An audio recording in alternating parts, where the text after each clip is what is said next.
प्रदेश के 1,40,000 शिक्षा मित्रों, 25,000 अनुदेशकों और रसोइयों को दीपावली के पहले मानदेय वृद्धि का तोहफा मिलने जा रहा है। बेसिक शिक्षा राज्य मंत्री संदीप सिंह के साथ कई संगठनों की बैठक हुई। इस पर सकारात्मक सहमति भी बनी। मंत्री ने कहा है कि जल्द ही इसका प्रस्ताव सीएम के सामने रखा जाएगा। फिलहाल आप सभी को बता दें कि ये जो अनुदेशक और शिक्षा मित्र हैं, लंबे समय से संघर्ष करते आए हैं। काफी लंबा प्रदर्शन रहा। 5 सितम्बर को एक बड़ा प्रदेश व्यापी धरना प्रदर्शन किया गया। वहीं बात करें अगर अनुदेशकों की, तो 4 दिवसीय धरना प्रदर्शन लखनऊ के परियोजना भवन पे हुआ। कार्यवृत्ति जारी हुई, लेकिन अभी तक कोई भी सुखद समाचार निकलकर सामने नहीं आया था। उसके बाद खबरें ऐसी निकलकर सामने आई कि 8 अक्टूबर को शासन प्रशासन के साथ एक बैठक की जाएगी और उस बैठक में अनुदेशक संघ और शिक्षा मित्र संघ के पदाधिकारी वहां पे पहुंचे, जहां पे कई सारी चीजों पे सहमति बनी, जैसे स्थानांतरण के लिए, सीएल के लिए और भी जो समस्याएं थी, जैसे मानदेय वृद्धि के लिए, वेतनमान वृद्धि के लिए, इन सारी चीजों पे सहमति बन गई है। और बहुत जल्दी शिक्षा मंत्री संदीप सिंह इसका प्रस्ताव लेकर मुख्यमंत्री योगी आदित्यनाथ के पास जाएंगे और जैसे ही मुख्यमंत्री योगी आदित्यनाथ इस प्रस्ताव पर मोहर लगाएंगे, सभी शिक्षा मित्रों और अनुदेशकों के जीवन में खुशियां आ जाएंगी। ऐसा कहा जा रहा है कि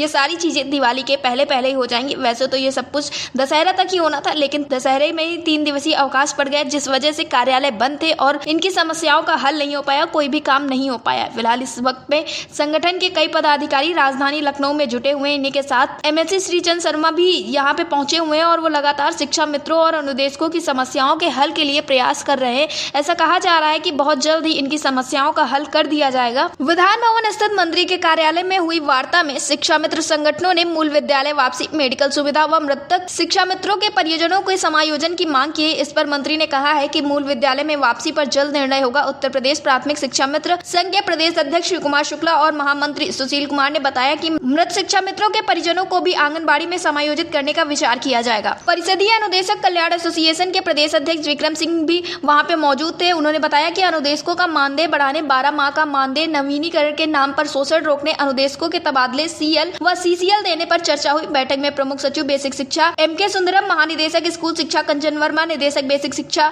प्रताप सिंह बघेल भी शामिल हुए थे। आपको बता दें, योगी सरकार बेसिक शिक्षा शिक्षक और शिक्षेत्र कर्मियों को दिवाली पर तोहफा दे सकती है। सेंट्रल पैरिटी नीति के तहत प्रदेश में कार्यरत शिक्षा मित्र, रसोइयों, आंगनबाड़ी कार्यकर्तियों और संविदा आउटसोर्सिंग पर काम कर रहे शिक्षा कर्मियों के मानदेय और वेतन में वृद्धि करने का सरकार विचार कर रही है। इसके तहत बेसिक शिक्षा विभाग के दफ्तरों और स्कूलों में मानदेय, संविदा आउटसोर्सिंग और दैनिक वेतन पर काम करने वाले शिक्षा मित्र और शिक्षेत्र कर्मियों का पूरा ब्यौरा तलब किया गया है। स्कूल शिक्षा महानिदेशालय से जो सूचना मांगी गई है, उसे महानिदेशालय की ओर से जारी प्रारूप में भरकर भेजने को कहा गया है। मसलन कितने शिक्षा मित्र या शिक्षेत्र कर्मी मानदेय, संविदा आउटसोर्सिंग या दैनिक वेतन पर कार्य कर रहे हैं और कब से रखे गए हैं। आम शिक्षा मित्र हैं वो काफी ज्यादा परेशान नजर आ रहे हैं, क्योंकि उनसे कहा गया था कि जल्द ही इनकी समस्याओं का हल हो जाएगा, लेकिन इतना वक्त बीत गया है। 5 सितंबर को धरना प्रदर्शन हुआ तो ऐसा लग रहा था कि मान लो बस अब समस्याएं हल ही हो जाएंगी, लेकिन उसके बाद फिर से तारीखों पे तारीखें मिली, वार्ताओं पे वार्ताएं हुई, लेकिन अभी तक कुछ सुखद समाचार निकलकर सामने नहीं आए। लेकिन अब जो अधिकारियों, मंत्रियों और नेताओं की तरफ से कहा जा रहा है, उनकी तरफ से साफ